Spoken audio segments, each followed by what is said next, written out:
Salut tout le monde. Aujourd'hui, ça me tente de faire une petite vidéo sur comment faire de l'huile essentielle de cèdre. Aujourd'hui, on va utiliser cet appareil-là. J'ai reçu il n'y a pas longtemps. Ça fonctionne très bien. Fait qu'on s'en va à la cuisine préparer ça, puis on revient tout de suite. Bon, ok. Maintenant qu'il fait noir, j'ai pas allé chercher des branches dans la cèdre de mon voisin. Mais non, c'est pas vrai. Il coupait ses cèdres aujourd'hui, puis j'en ai ramassé un petit peu. Moi, ce que je fais, c'est que j'aime les couper en petits morceaux. Premièrement, ça prend moins de place dans le ballon. Puis, deuxièmement, je trouve que l'huile essentielle s'extrait plus vite, plus facilement quand c'est coupé en petits morceaux ou si vous faites des grosses quantités, mettre ça dans un genre de petit chopper. Puis, c'est ça. Fait que j'accélère le pas. À tantôt. Bon, ok, de retour en bas. Maintenant, on va remplir le ballon. On va défaire ça ici comme ça. On va enlever les clips. Ça.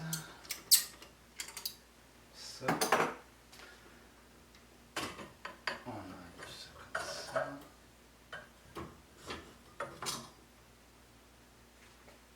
Ça, c'est la tête de distillation.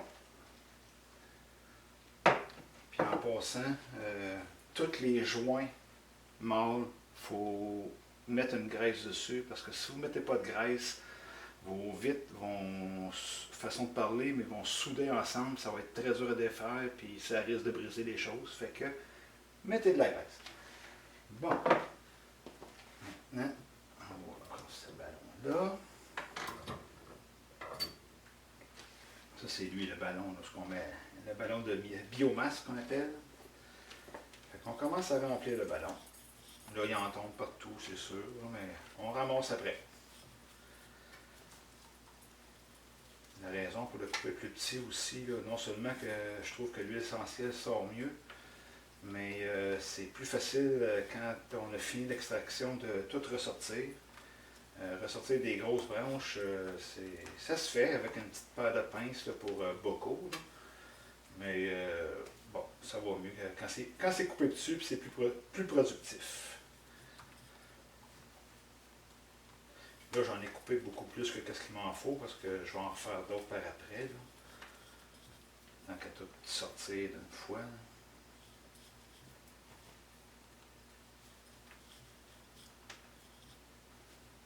Moi, je les ai toutes, si on peut dire, triées parce que vu que c'était le voisin qui faisait ça, il n'avait pas mis de bâche à terre, fait qu'il y avait des petits brins de gazon, tout ça. Là, on prend un morceau de bois pour compacter le plus possible, pour pas que la vapeur fasse des trous et qu'elle passe tout droit.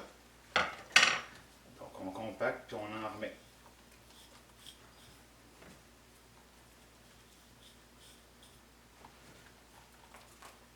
J'ai eu ça, cet appareil-là, ça fait 3 jours à peu près. Puis je suis resté assez surpris.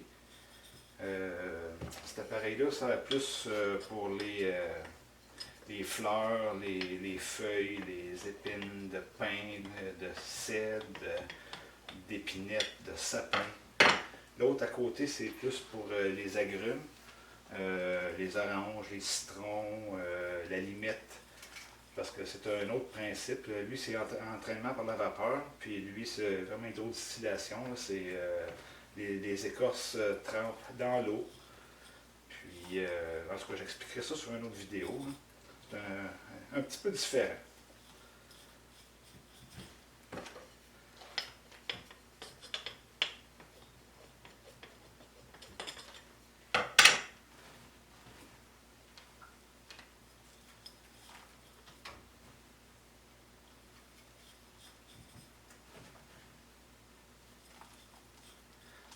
De rien, mais il en rentre quand même beaucoup dans ce petit ballon-là. C'est un 2 litres, 2000 millilitres. Puis lui aussi, c'est un 2 litres.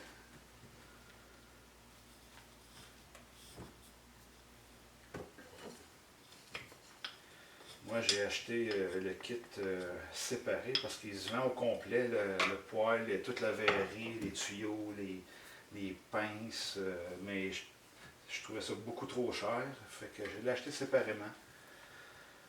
En comptant ça, là, juste le poêle et les pinces revenaient à peu près à 140 $. Fait que c'était beaucoup, beaucoup trop cher. Le poêle, j'ai payé ça 35 $. C'est la même chose, exactement la même chose. Fait que c'est de magasiner un petit peu. Moi, je magasine sur... je vais sur Amazon, mais je les trouve pas mal cher, Amazon. Oui, la livraison est vite, là, mais si vous n'êtes pas pressé, là, ben pas pressé, j'entends par là 2 semaines peut-être, là, sur eBay ou Banggood. Banggood, c'est là que j'ai pris certaines des choses, dont tout ce système-là ici. Là.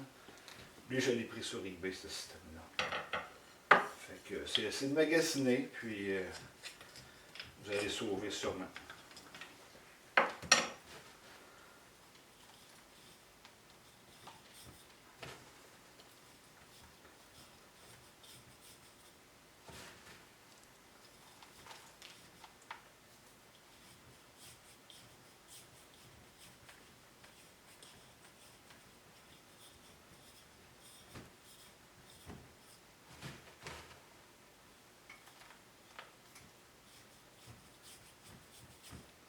Bon.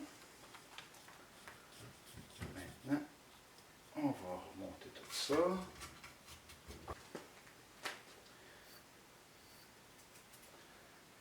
Comme je vous ai dit tantôt, ne jamais oublier de mettre une graisse sur votre joint parce que ça va souder et vous allez avoir des problèmes.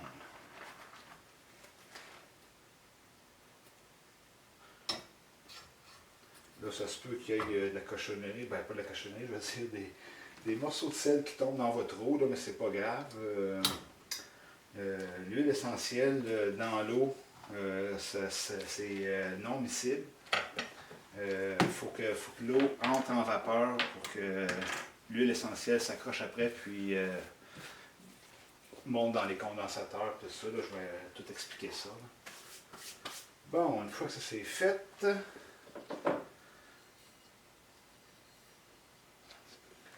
ici.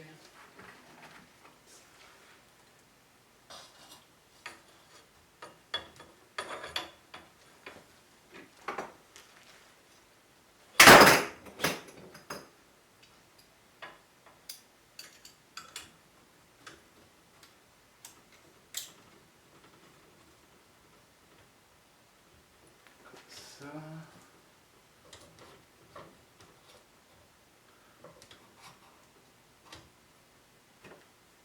On met la grosse clips.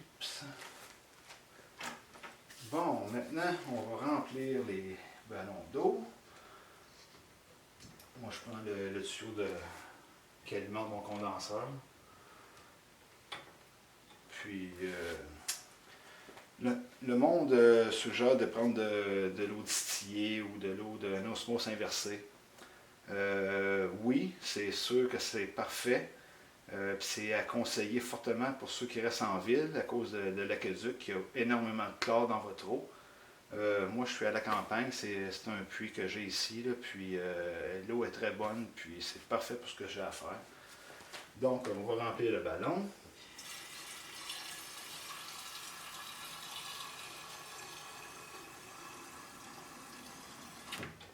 Quand je dis remplir le ballon, on ne remplit jamais les ballons plus que la moitié, que ce soit en eau ici ou en matériel plus haut dans l'autre, pour en cas d'ébullition non contrôlée. C'est ça. C'est mieux d'avoir un peu moins de liquide.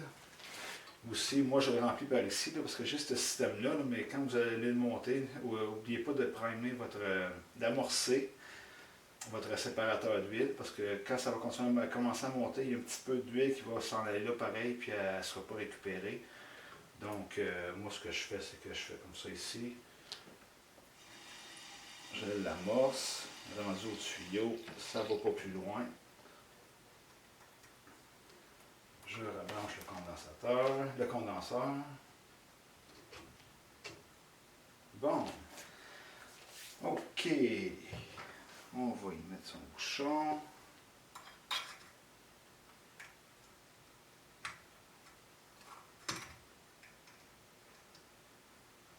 Oups.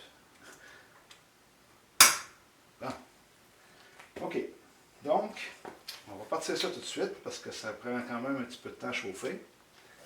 Le principe, c'est ça. C'est que l'eau au bout, elle monte en vapeur, elle passe au travers de votre biomasse, qui est du sel ici. Elle s'en va dans la tête de condensation, de distillation. Puis rendu ici, dans ce cylindre-là, je vais l'allumer là, c'est un cylindre à 2 parois. La paroi extérieure contient l'eau, puis la paroi intérieure, c'est la vapeur qui va se faire condenser, puis qui va tomber dans le séparateur ici. Toute l'eau qui est en bas, ça s'appelle le distillat, puis qui va être... moi, je ne le garde pas. Le monde le garde, mais moi, je ne le garde pas. Je l'envoie directement dans le lavabo. Puis, tout ce qui va se retrouver au-dessus de ce niveau-là, ça va être votre huile essentielle. Fait que, je vais partir le condensateur. Vous allez voir l'eau monter ici. Là. Et voilà. Fait que... on revient quand ça va être prêt. Ok, maintenant que ça bouille, la vapeur passe au travers de la biomasse ici. Là, ici, c'est la tête de distillation. Vous voyez de la vapeur puis de la condensation qui redescend. Moi, pour le besoin de la cause de la vidéo, je n'ai pas mis de papier de plomb. Mais moi, je recouvre tout ça jusqu'au condenseur. Comme ça évite de redistiller encore l'eau pour encore qu'elle monte. Rendu au condenseur ici, vous voyez là, la condensation, là, ça coule dedans, là. Ça descend tout le long ici. Puis ça tombe dans le séparateur. Hein, vous voyez déjà la couche d'huile qui est au-dessus de l'eau. Ça va vite, celle-là. Hein?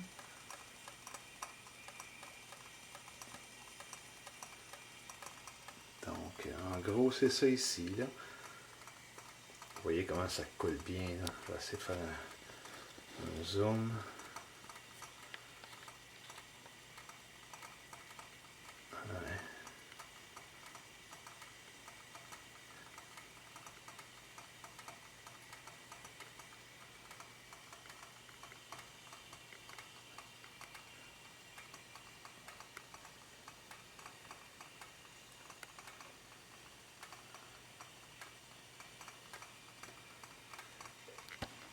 On va mettre un papier de plomb là-dessus.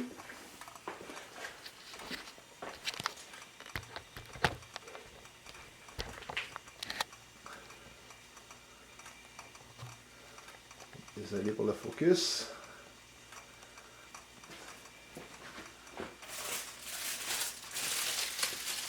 C'est ici, je veux dire. Pas besoin de vriller plus bas parce que ici c'est le tube de refroidissement. On veut que ça condense. Mais ici, j'aimerais que ça condense plus haut. C'est pour ça que je mets un papier de plomb comme ça. Là, j'en ai plus, là, mais idéalement, j'envelopperais ça aussi. Parce que vous voyez la condensation qui se fait, là. Fait que c'est de la vapeur qui est perdue au lieu de monter et de redescendre là. Ben... mais il n'y a pas d'huile essentielle qui se ramasse là. Soyez sans crainte, il n'y a pas d'huile là-dedans. Fait qu'on va continuer comme ça pour au moins un bon 2 heures. Comme vous voyez, l'huile s'accumule pas mal vite. C'est surprenant.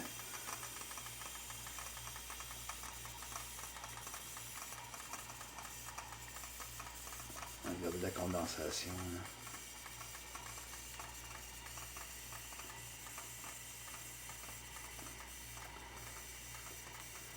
Moi, je vais vous dire honnêtement, l'huile essentielle, je ne sais pas encore à quoi qu'elle sert. Moi, c'est plus le trip de tout faire ça, puis de regarder ça, mais c'est sûr que je vais apprendre son utilité.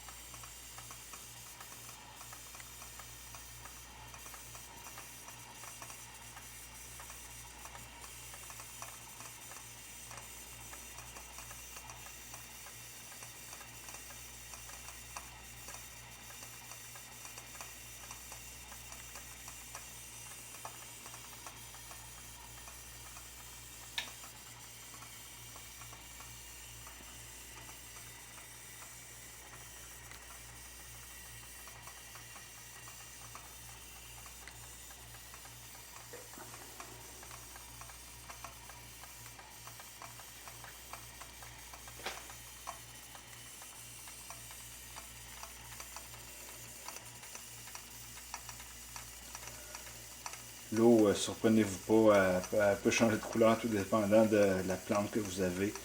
Elle peut venir brune, verte, orange, rouge. Ça dépend qu'est-ce qu'il y a dans la plante.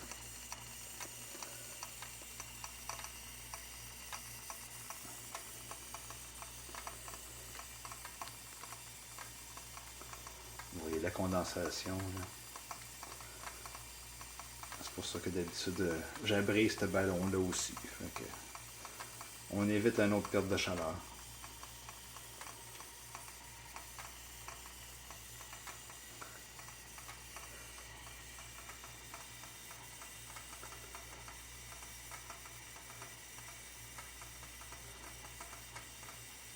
On dirait qu'il y a énormément d'eau qui passe, mais dans le fond, là, je ne sais pas si on peut voir à travers du tuyau aussi. Là.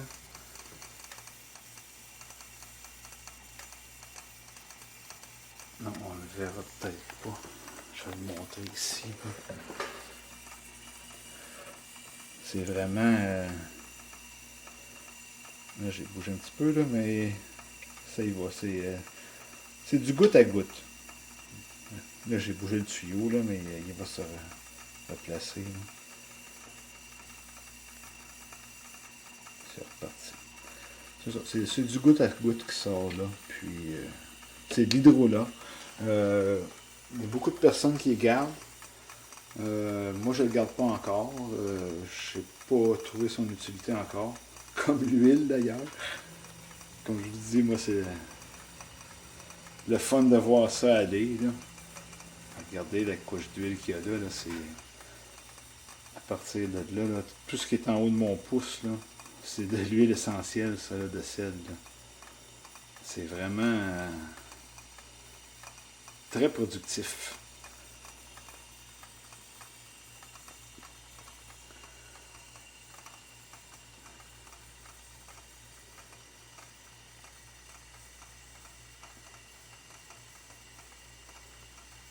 En passant, là, à partir de là, je sais pas si on voit bien, là, à partir de ce joint-là au condenseur, toute la tête de distillation jusqu'au ballon, là, ne jamais touché, c'est à 100 degrés. C'est vraiment très chaud.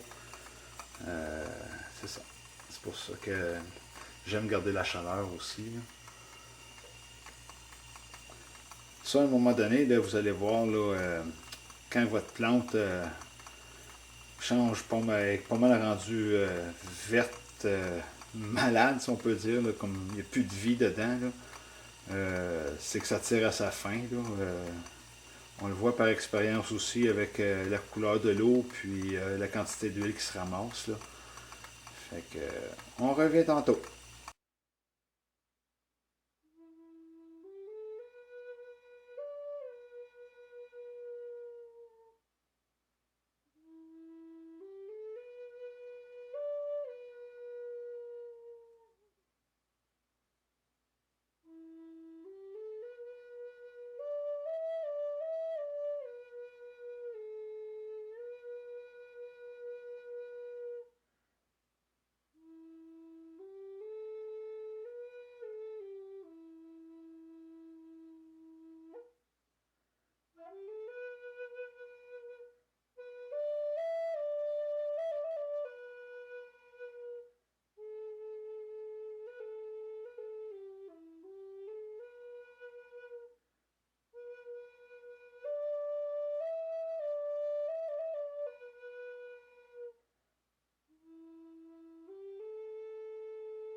Bon, j'ai arrêté le fourneau, tout est refroidi.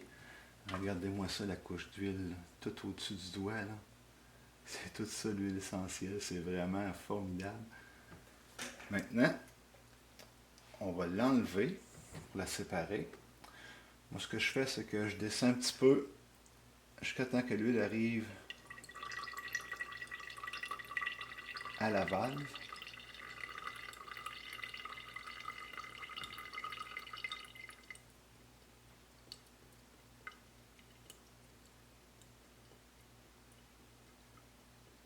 On y va tranquillement et hop, c'est là. Et voilà. On change de contenant. Moi, ce que j'aime faire aussi, c'est juste enlever ça, cette eau-là ici, là, pour l'empêcher de venir dans l'huile. Ouais.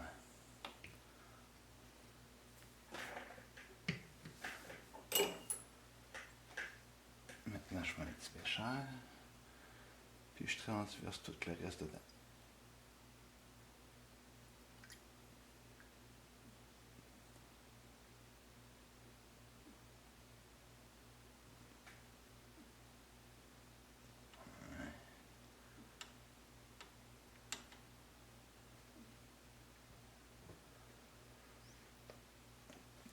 Ça en fait quand même pas mal. Là, vous voyez qu'il reste un petit peu d'eau dans le fond, là. Mais ça, on y va avec une pipette, là, puis on ramasse ce qu'on peut. Puis le reste, l'huile essentielle qui contient de l'eau dedans, il existe une autre méthode de séparation. Alors maintenant, on prend une petite pipette comme ça. L'idée, c'est de prendre l'huile essentielle sans prendre l'eau qu'il y a dans le fond. Il reste quelques petites gouttes d'eau, là. Il y a un autre procédé pour séparer l'huile essentielle de l'eau. C'est avec des solvants. Je ne montrerai pas ça tout de suite, là, mais dans une autre vidéo, je pourrais le faire. Puis, ça l'enlève complètement l'eau, puis il ne reste aucune trace de solvant non plus. L'idée des solvants, c'est que quand c'est une question de température, puis les solvants s'évaporent à beaucoup plus basse température. Donc, quand la température monte, ça veut dire que votre solvant est dissous, est évaporé plutôt, excusez, est évaporé, puis il reste seulement votre huile essentielle. Comme ça, vous récupérez la totalité de l'huile que vous avez produite. Donc, on met un petit bouchon, avec un trou pour donner des petites quantités. Et l'autre bouchon. Et voilà, la belle huile essentielle de cèdre. Merci, j'espère que vous avez apprécié la vidéo. Bonne journée.